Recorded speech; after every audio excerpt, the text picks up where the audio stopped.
Welcome to Playful Podcast, your guide into the underground scene where we discover topics on kink and electronic music every week. Don't forget to subscribe to not miss out on our next episode. Ho ho ho! We are here today with kink and fetish photographer Raf from Raf and Way. As it's Christmas, and meanwhile I'm Santa, he is the Grinch, which may be your perfect fit for this Christmas episode.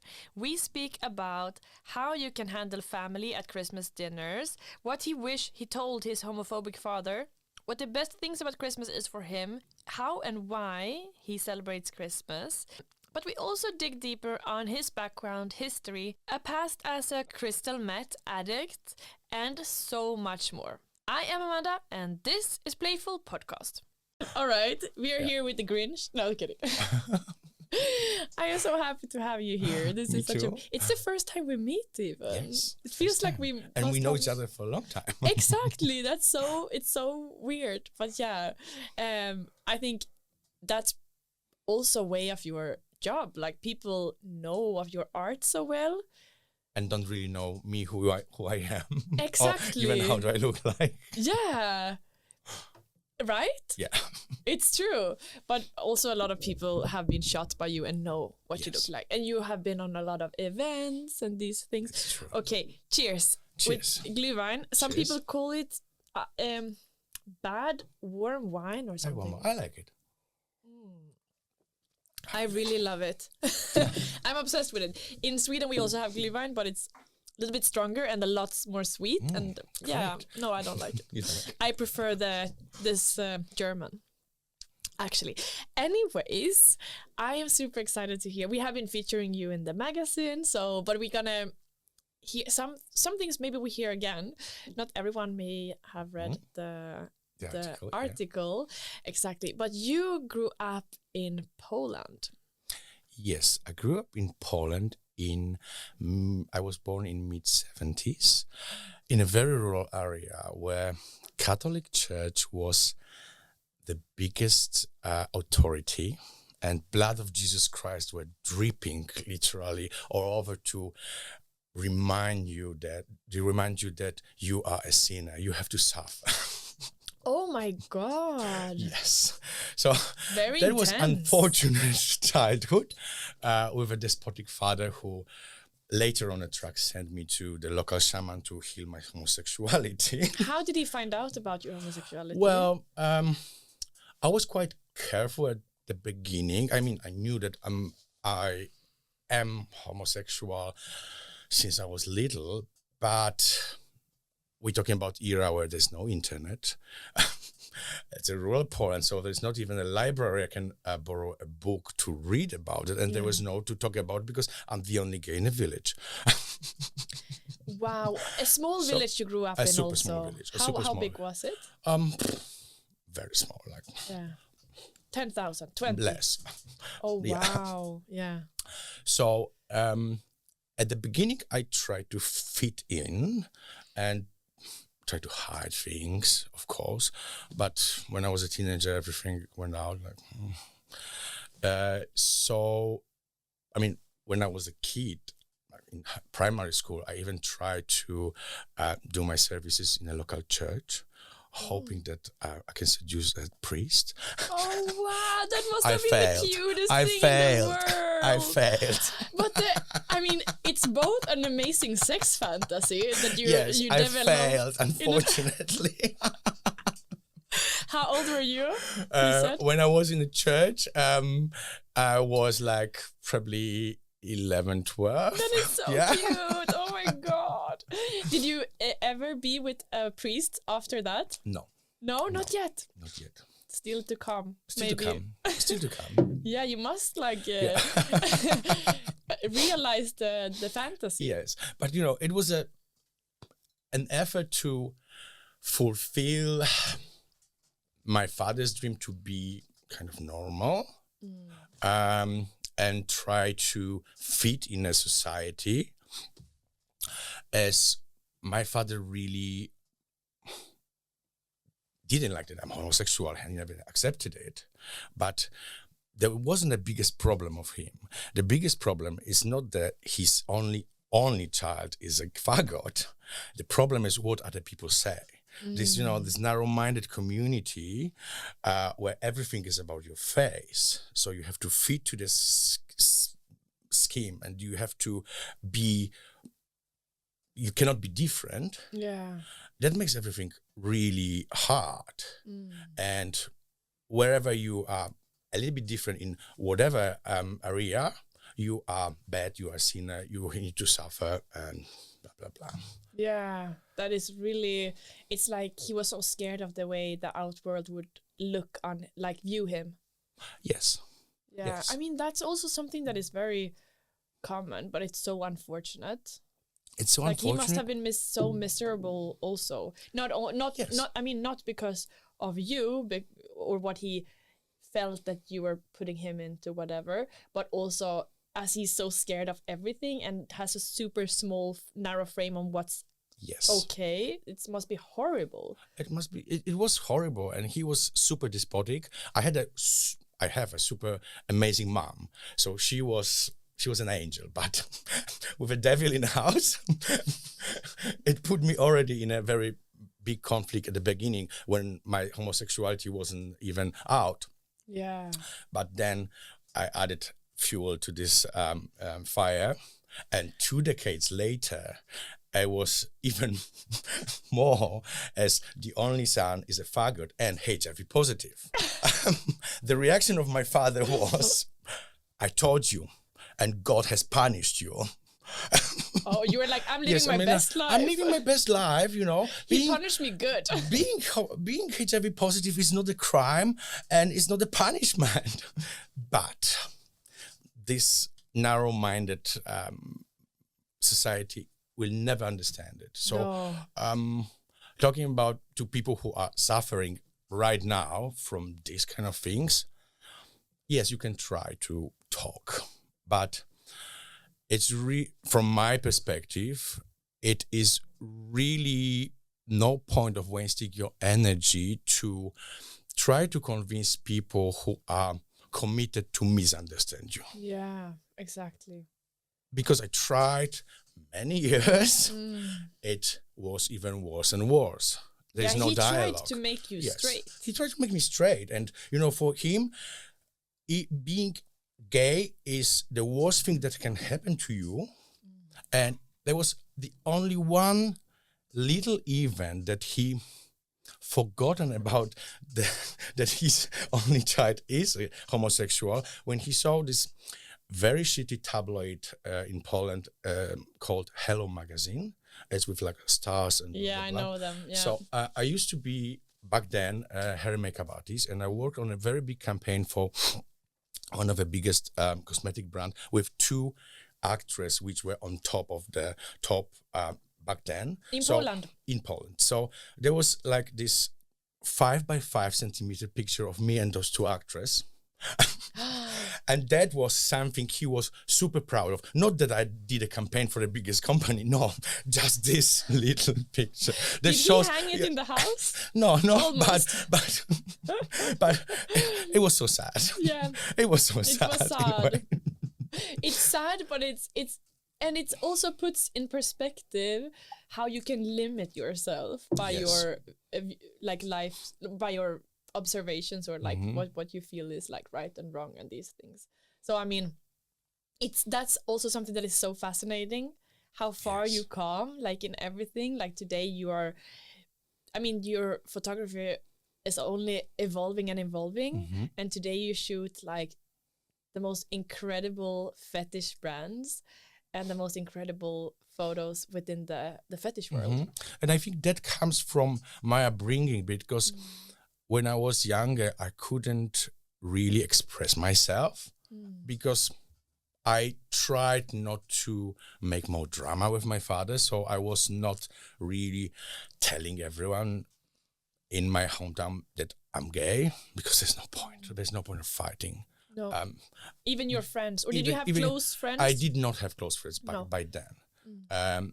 So when I moved out to another city, it was okay. But coming back for Christmas or for early events, I was a straight guy who doesn't have a girlfriend.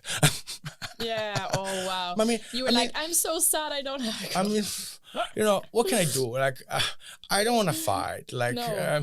because there's no point. There's no point. So I was living the best life in a big city, and I was coming just because of my mom for Christmas and other events to be with her, and there was no point of telling everyone I'm gay, blah blah blah. But you did actually really try to like fit in your father's ideas of you, like even studied to become a lawyer, or you did? Yes, no, I didn't want. I finished it. Yeah, I finished it.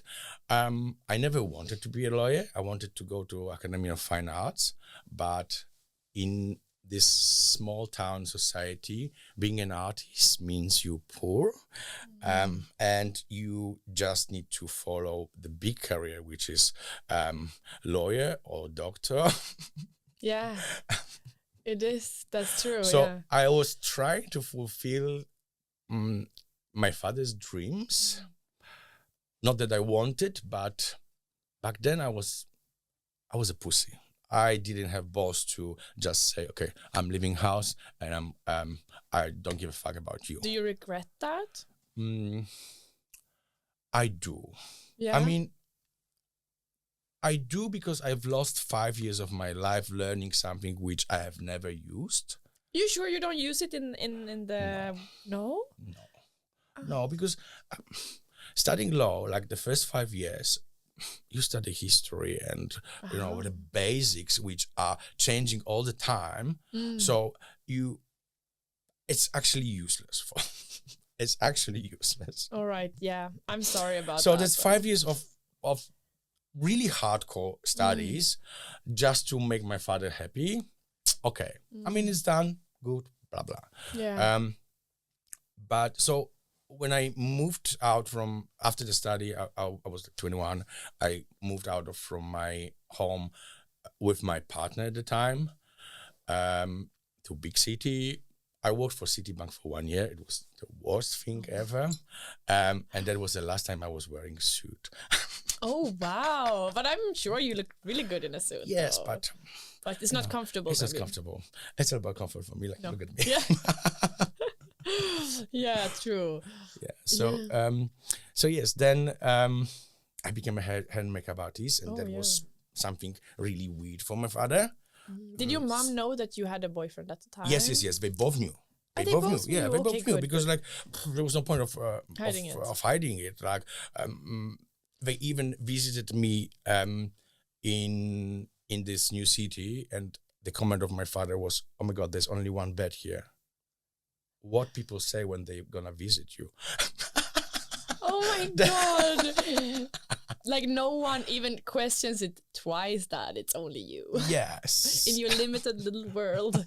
Oh my God. Yes. Imagine how much time he loses with thinking of what everyone is assuming of him. I mean, that's just... And to be honest, like, no one gives a fuck. No one gives a fuck, yeah. But I mean, you lost 5 years, but at the same time, it feels like you are very much living your life to the fullest. Like, yes, because I have to so make this 5 years. Yes. Yeah. Yes. Yeah. But I'm trying. Since it's Christmas today, and there's a lot of people who, just like you, are not big friends with Christmas. Mm-hmm. What was your Christmas like when you grew up? When I was a kid, like super small kid, I really liked it because it was, we're talking about early 80s, communist Poland, when you had oranges and bananas only available on Christmas to buy in a shop. Oh. So that was kind of real Christmas. Yeah. But later on the track, I started hating Christmas because of facing the family I couldn't really be sincere with. I couldn't really talk with them because of my father. And plus, I hate Christmas because it comes from the religion that actually had very bad impact on my life, and comes from rejection of these pagan festives, which were way before Christian. Plus comes with all this commercial stuff when you can see Christmas trees in the shops in early September. Why? And with this pressure of gift giving at a certain time of a year, when love is not about that. If you love someone, you can give the gift whenever, more spontaneously, and it's much more beautiful when you do that, when you have to just buy something and you run out of ideas and you buy some shitty presents just because it's Christmas. Yeah, exactly. So did you have any nice Christmas time that you spent like with your partner or chosen family? Or? I did spend a lot of nice Christmas after my father committed suicide. I was taking my mom for Christmas every time. We were spending it somewhere else, like in Thailand, Mexico. So with my boyfriend, with my husband at the time. And that your mom. Was and like my the three of you. Yes, it was amazing. That is so nice. It was amazing. It was super amazing. So this kind of Christmas I like, not being at home, overeating and over-drinking and watching Netflix. No.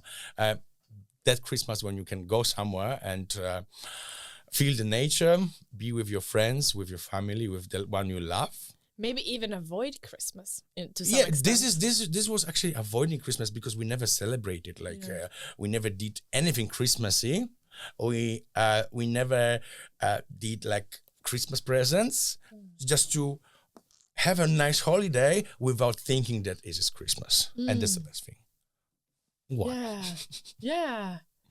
So, but do you go back to your home city in Poland sometimes? Yes, I go back very often. It's like just 6 hours drive. Oh. And my mom is alone.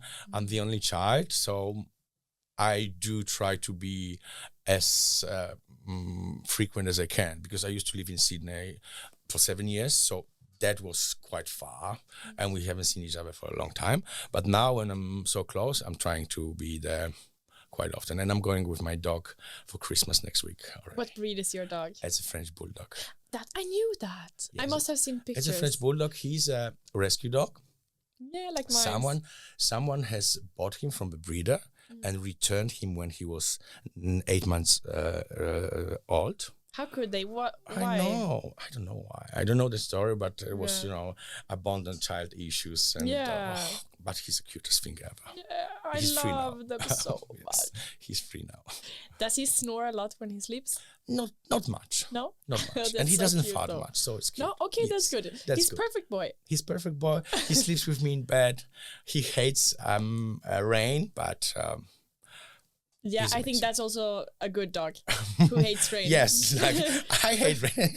We don't want to have a long walk when it's raining.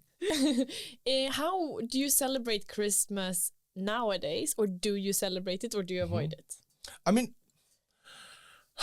I'm not really avoiding it, but I'm not super celebrating it. It's more for me to meet my mom and spend time with her, because this is a time of the year she's kind of alone, and I really want to be with her. Like this year, we're spending time in Poland, but it's not like I'm avoiding it, but I'm not really celebrating it, because I'm not really.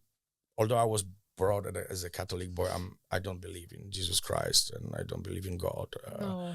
So there's no point of really celebrating it, but it is a really nice time to connect with my mom, and we actually talk about everything right now. You talk about everything like together. Everything. She's I would say my best friend. That is so nice. Yeah. So it is super nice, and we don't have any issues. She's accepting whatever. Yes. The person you are to the fullest. Yeah, I mean, she has been seeing you being this person since you were born. Yes. And she never had a problem with this. It was just my father. Exactly. Yeah, wow. Must have been a lot of stress for her to live with him too. Yes. Yeah, shit. So there are a lot of people who have difficult relations with their families. And when they celebrate Christmas, they come home to a family that is like eager to talk about that they're living the wrong life or making the wrong choices. What's a tip from you on how to be able to deal with this situation if you still want to meet maybe some people in your family, but the rest also comes along, kind of? I mean, it's going to be quite controversial. Controversial, yeah. From my perspective, yes, meet the people you want to meet, but there is no point of wasting your energy on like hiding things or even arguing with people who are misunderstanding you and who will never want to understand you. Just leave them behind. You are not a tree. You can move. You're not a tree, you can move. Yes. Yeah, you are not a tree, you can move, and you can still meet those people who are in your family who really love you, or whoever you are. You don't have to meet them on Christmas. No, you're perfect. Because like meeting those people who you love, plus a bunch of people who are so judgmental that your Christmas looks like shit, it makes both sides in a really uncomfortable situation. You stress, people who loves you are stressed, and people who judges you are stressed as well because they have to fight. So what's the point of coming even for Christmas? Yeah. You can visit particular people who are in love with who you are at different days than Christmas Day. This is so interesting. This is for me, it would be the best option. For me, it would be the best option to not bring negative energy to your life, because we don't want it. We don't want it. But I feel that sometimes you can put the pressure, because the Christmas pressure is so strong. It's like you should be with your family, you know, you must kind of. That's the feeling a lot of people get. And especially if you don't have a partner. If you have a partner, you can be like, well, you know, I'm going away with my partner. But if you don't, or if you don't have a partner you're open to with your family or whatever, they can be like, you're crazy, you're coming home, grandma is old, you know, it can be anything. Yeah, or you can visit your grandma at any other time. But it takes a lot of courage. And spend your time with people who really loves you, with your chosen family. Like chosen family, making an effort towards people you connected with blood, people who are not really interested in your life fully and who are judging you. What's the point? What's the point? What's the point? For sure. There's no point. Yeah. Like the fact you are you are blood related means nothing if they don't love you the way you are. Boom. Boom. Amen. Amen. Yeah. No, that's the truth. Okay, but so you made this choice, like, to not celebrate Christmas with your parents. Did you, or did you always do it until your father died? Or I mean, I was doing it quite often, but there were several years when I was traveling with my partner at the time, and that was not an issue. I mean, it was probably relieving for my father and relieving for me, because, you know, I didn't want to face my bigger family and talking about the girlfriend I don't have. So if you could go back in time, though, to when you were there at the Christmas table and feeling like uncomfortable as fuck, is there anything you would tell yourself if you could go back in time? I would tell yourself, please do not give a shit about those people. Because I was still trying to make things better in a way. I knew that it's quite impossible, but I was still making a big effort with people who were quite judgmental in a way of to who I am. But there's no point. You can't change. At some point, you just need to give up on these people. Yeah. And leave them behind, because why would you keep trying and there is no positive, even slight positive response from them? Yeah, it drains you. Yes. Completely. It drains your energy out. So Christmas, which was supposed to be a festive time, the time you getting your energy back, you getting your love from your family becomes something that actually drains your energy to that point that after Christmas you need to go to a 1 week retreat to get back to tell me about it. to reality. Can happen for sure. So don't do that to yourself. To so many people. I think so. So don't do that to yourself. Like, and you're even taking off days from work. Yes. You're doing like so much to make it happen, and it's actually opposite effect. Yeah. Is there anything you wish you would have told your dad back then, or is it better to just not, because you said also that you cannot change their minds. Like, you not change their mind. I mean, you can try, and I do think trying is good at the beginning if there is communication happening. That's great. But if you try several times and there is nothing there, and the mind is still so shut that none of the arguments would work, then you just give up. Give up. Yeah, give up. Yeah. Give up. Leave them behind. Gather that energy back. Trying is good, but wasting energy on people who makes you feel like shit. What's the point? Yep. Since how many years do you live in Berlin? It's like 10? No. I moved here in 2017. 17 yes. Feels like you're such an Yes, oldie. it feels like, like you've been here always. I've been here for like 20 years, but Okay. It was only a couple of years. Yeah, but have you in this city found a chosen family? Yes, I found a lot of people I love, and it was hard because at the beginning I was trying to fit in certain social circles, and I'm an introvert. So it makes it so hard. Yeah. So hard. So I was just stressed that I'm not fitting somewhere. And I was trying to do it. But I realized that I don't need to fit everywhere. You don't need to fit everywhere. You just need to find people who are same-minded. You are on the same wavelength. And that's the magic happening. That's when the magic happening. When you have the same wavelength and you've got this vibe coming, there is like click, and you feel like you know each other for like 10 years. Yeah. So yes, you need to meet a lot of people before that happens, because you don't fit to everyone, and that's okay. And that's okay. Exactly. But when you find someone who is like your family, keep them close. Keep them close. That's so true. And now you have that here. Yes. That is so nice. How did you find them? It happened quite organically.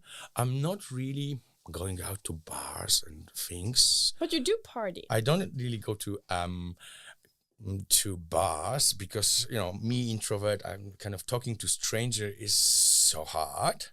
But I do go to Berghain every Sunday. How come we haven't? Maybe we have seen each other. I don't go there every Sunday, but I go there almost every Sunday. Where do you stand? Like, can I ask you?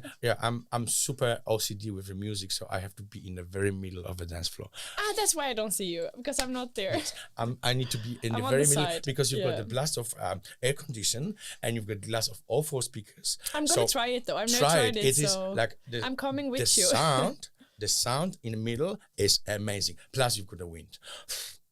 Okay, because I did not even know the wind was there. There is a wind. There is actually quite cold there. Yes. Really? Yes. This is such a pro tip. Yes. This is a pro tip. Amazing. Are there any like Christmas traditions you have in Poland that you actually like? Yeah, I like food.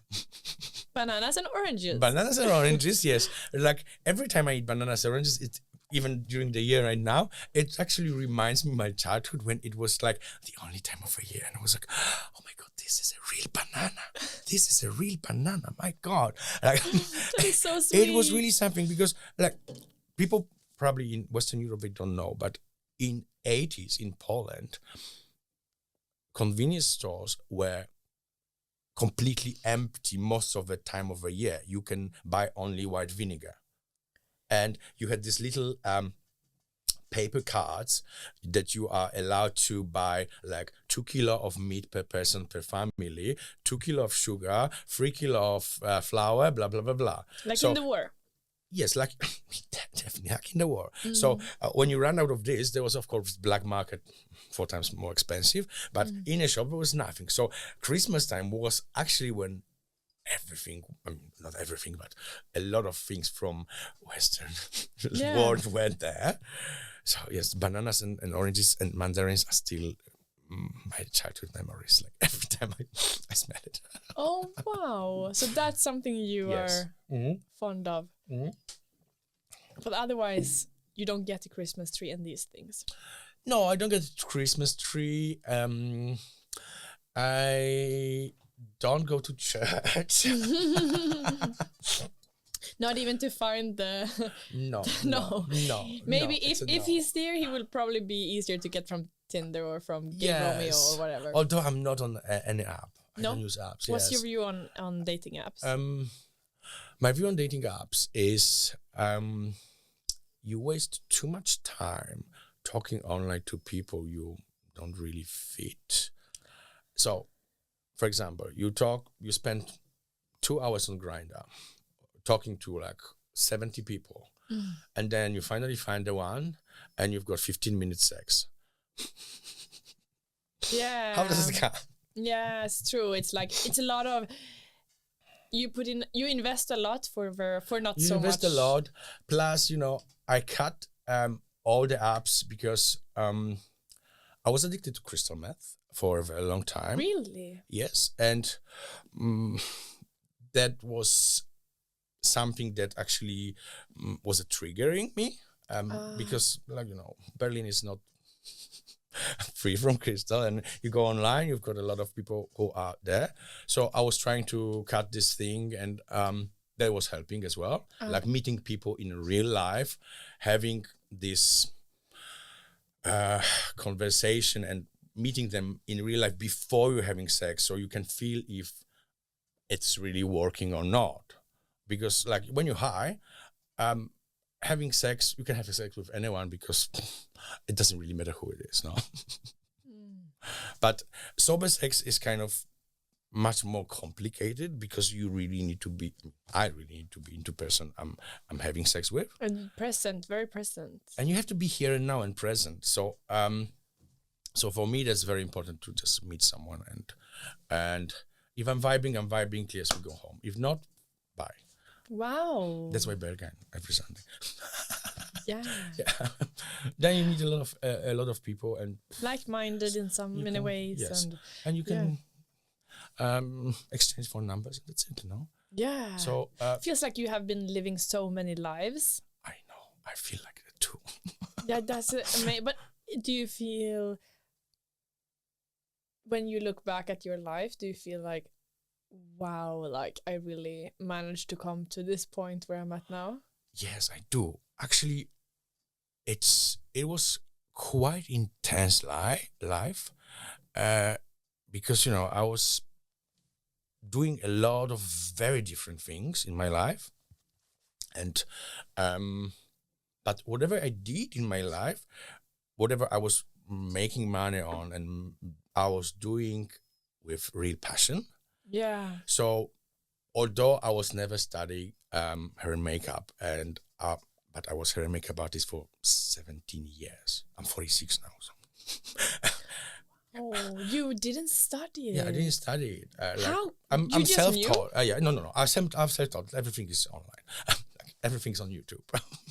Same with photography. Wow. I never studied photography. What? Like everything is from the heart. Like if you feel it, you feel it. Like of course there are some techniques you can check online, but you just need to feel it. If you love it, if you love something what you're doing. But you must have sorry for interrupting, but you must have a crazy mind, like you must be crazy good at focusing your mind. Yes, it is. Because this is a real skill that is very valued when you are self-taught. Yes, that's true. That's true. Focusing on being here and now, it's the most important thing. And And not being distracted. nothing distract, and whatever you're doing with full passion, sooner or later, organically, you become better because you put so much effort and energy, not because you want, but just because you really love it. And that's why you became successful. Your work is even better because you love it. But Like, it feels, imagine doing something for 6 days a week or 5 days a week for 8 hours you hate. Yeah. Like, I could not do it. No, that's horrible. It eats you up. But it feels like anything that you tried on, you got successful with. Because I tried things I wanted to try and things that actually turned me on. No, not sexual, but Yeah, exactly. in a way that were fascinating for me. And I was, like, for example, I was doing this first hair thing. And then we had an agency with my partner at the time. It was kind of full service agency for advertising with models, hair and makeup artists, blah, blah, blah, blah. And there was one booker from China. She was coming to see models, and I showed her my portfolio. I was doing only hair back then. And she asked me, do you do makeup as well? I said, and my boyfriend told her, yes, all the makeups are his. And she said, would you like to come to Shanghai for 3 months? I said, yes. Okay. So she bought me tickets in 2 months' time. So I was doing a very fast forward course with one of our makeup artists working for us because I was doing only hair. So I had 2 months to actually learn everything. I was paralyzed, but I love challenges. Challenges are great. That's an amazing. I'm still not a very good makeup artist, and I was never super great, but I can do hair, so I can. I don't believe you actually, because you were doing it very high end. So yeah, but I mean, they wouldn't. They know if you're bad. They would throw you out. But I am very. My standards are really high, like towards myself. So I don't find myself that good in makeup. Hair, yes, but that actually makes the balance. If the hair is amazing, no one sees the makeup. That's it. So yes, I spent 3 months in Shanghai, in early 2006. I think that was a great time. Yeah. Wow, amazing. Yeah. But I mean, also crazy that they just hired you. I mean, I guess also you have this personality that people just vibe with, you know? Yes, and but they're like, yes. Everything is about being in a right place and a right time meeting that person. Otherwise, it would not happen.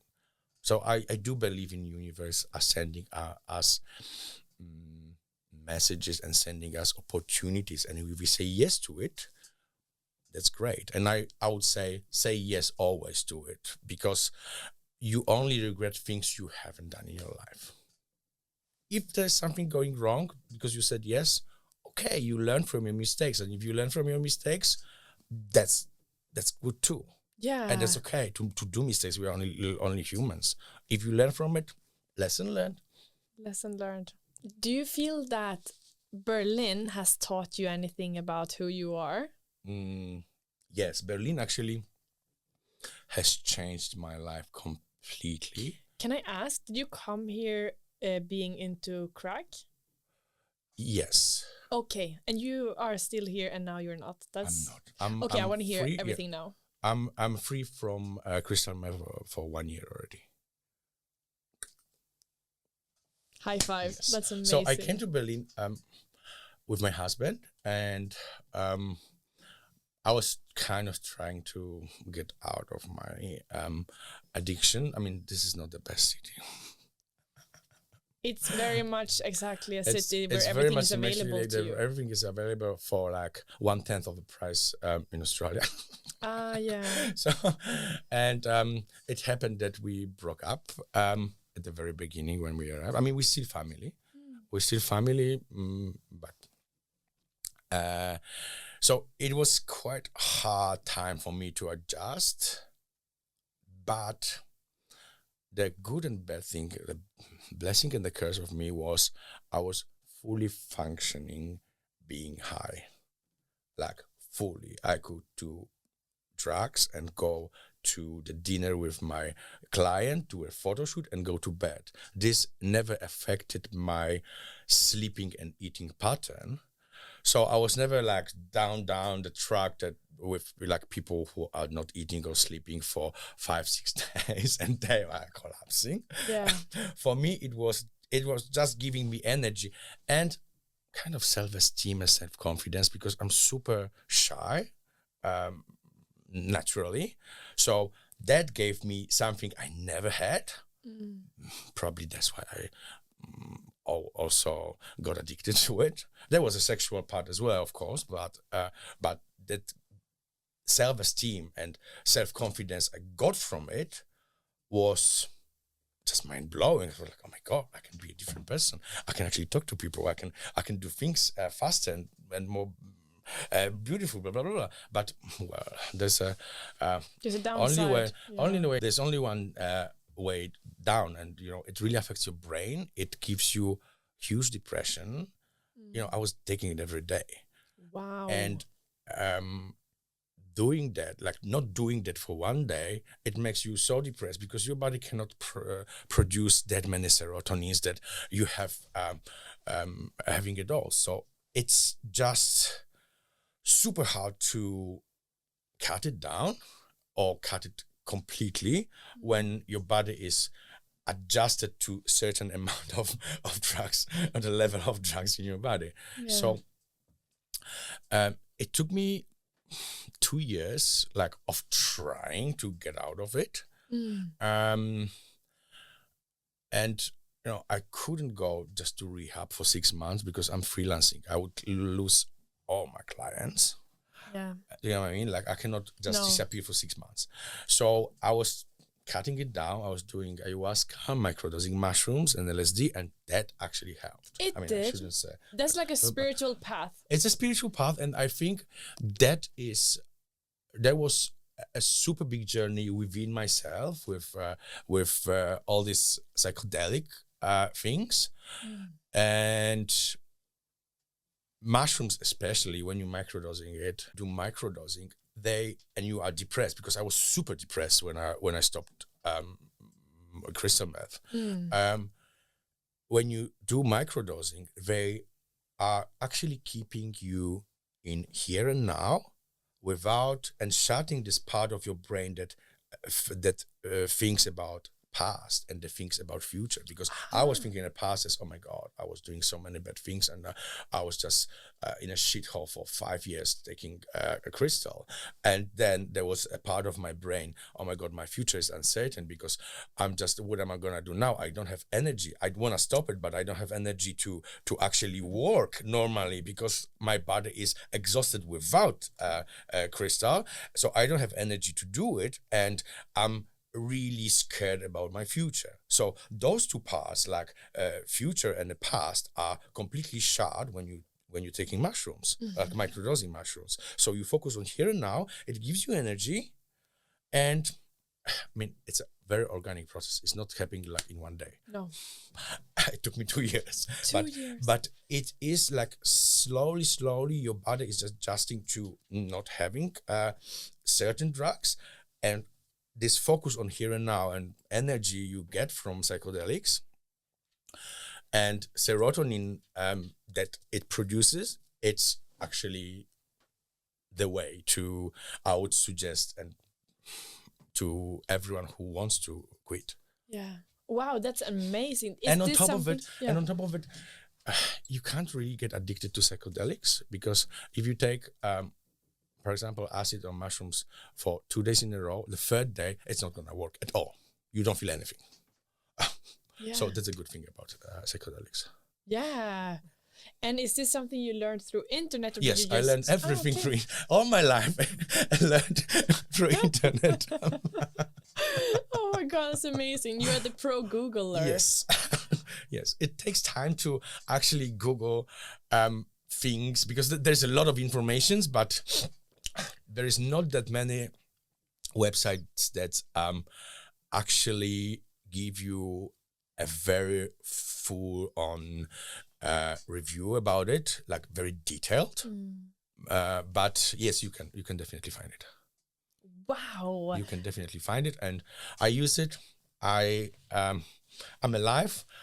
I'm happy. Yeah. So And try. now, like, I mean, this story is incredible, but then what part did the city play in this history, would you say? If it did, like, how did Berlin teach you anything about? So first of all, as I was saying before, I was trying to fit in some circus and I didn't, and that was actually quite depressing. I mean, there was also a crystal meth time, so I was quite distracted with being high as well. But later on the track, I was starting meeting people. I was vibing naturally without drugs, and this circle of friends helped me a lot. The first thing. Second thing was my meditation Sunday in Berghain. Oh yeah, I was like, that was really helping me, because going there to not think about anything, and I'm really into techno. I'm just like, techno, I'm just happy. Yeah. Play techno It and I'm centers happy. you. Yeah, it centers me. And the time in Berghain, I was never overstaying, because I was never like 24 hours. I'm too old for this.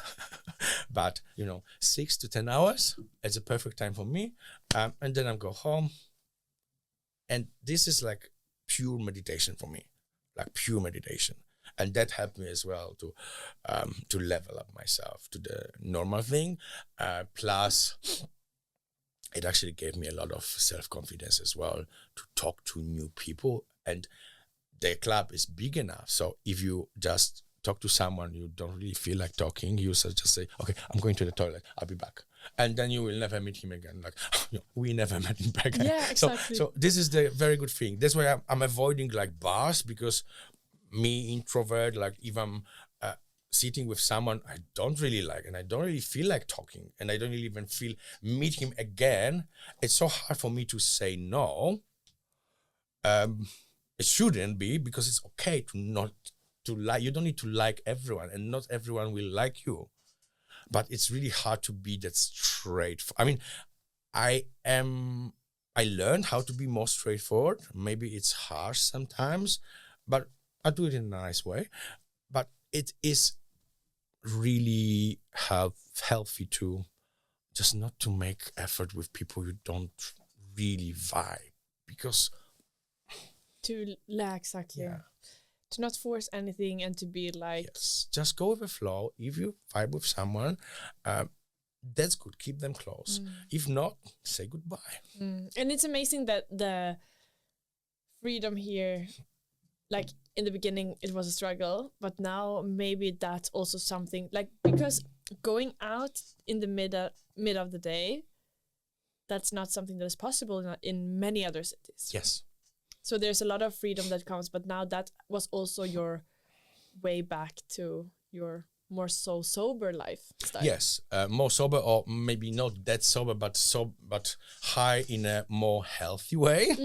Yeah. So it is a great opportunity to live here and to actually learn something about yourself. Everything is becoming. It's like you're learning things about you very organically. It's not like one day you move to Berlin and you are a different person. You need time to sink in a city, to feel it, and to find places you love, to find places you feel comfortable in. Because not everyone likes Berghain. No. Not everyone likes techno. And this is not the place you really have to be. If it fits you, it's fine. If not, find something else. There's a lot of other clubs. There's a lot of other places when you can meet people you are vibing with, and not necessarily has to wait 8 hours to go in a club that you are not feeling comfortable.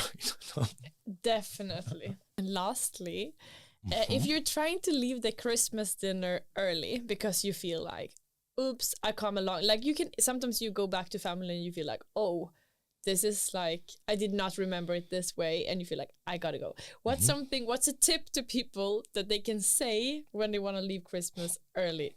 What can they say to their family?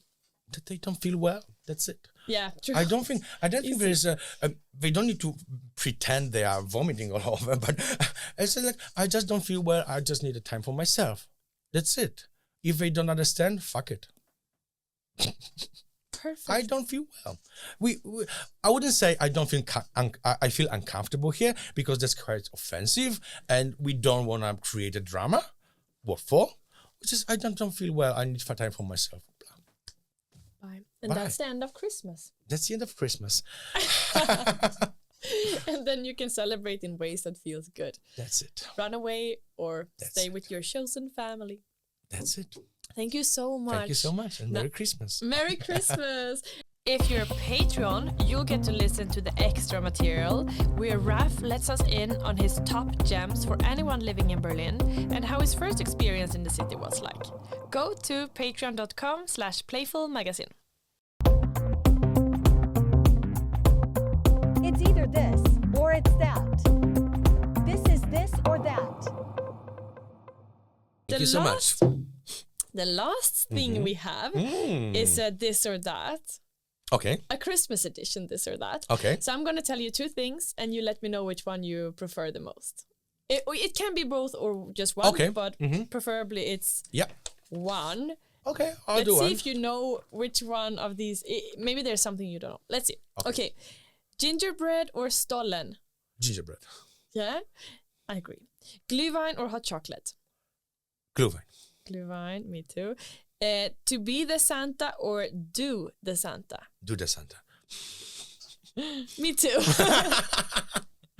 Morning gifts or evening gifts? Both. Both. I love that. Yes. We love gifts, no? Yeah. Gifts, I would say, gifts without a special occasion are the best. That's very true. That's the best. When someone thought about you and really that is... Definitely. Yeah. Cheese fondue or potato salad? Cheese fondue. Yeah, more sexy too. More sexy, yes. Christmas market or theme park? Oh, theme park. I hate Christmas markets. Not that I'm a really fan of theme parks, but out of two, theme park. Better. Yes. Okay. Love Actually or Home Alone? Two movies. Okay. Have you seen them? I haven't seen Love Actually, so I don't know. So yeah, maybe none. All right, maybe none. Yeah. Maybe none. Go ice skating or watch tree lights? Go ice skating. Do you like ice skating? I love ice skating. I love ice skating, and I love skating. Like, so, yeah. There is a skating park. I know, and I want to go there. Let's go together. Yes, let's go together. Because I'm really bad, but I really like I'm it. I'm not great because I haven't done it since I moved to Australia. But we will just have fun with it. Yes, because I'm I really feel it's bad. a good idea. But it's the one in Neukölln, you know. Yeah. Okay, let's go. Yes, let's go. Yay! Let's go. Let's go. Thank you so much. Thank you so much. It was amazing. Thank you. This was it for Playful Podcast this week, but please follow, subscribe, and listen to our next episode. And if you want to have a say about future artists or even ask your own question to one of our guests, follow us on Instagram and make sure to add your question when we lift our coming guests. Thank you so much for joining and see you next week.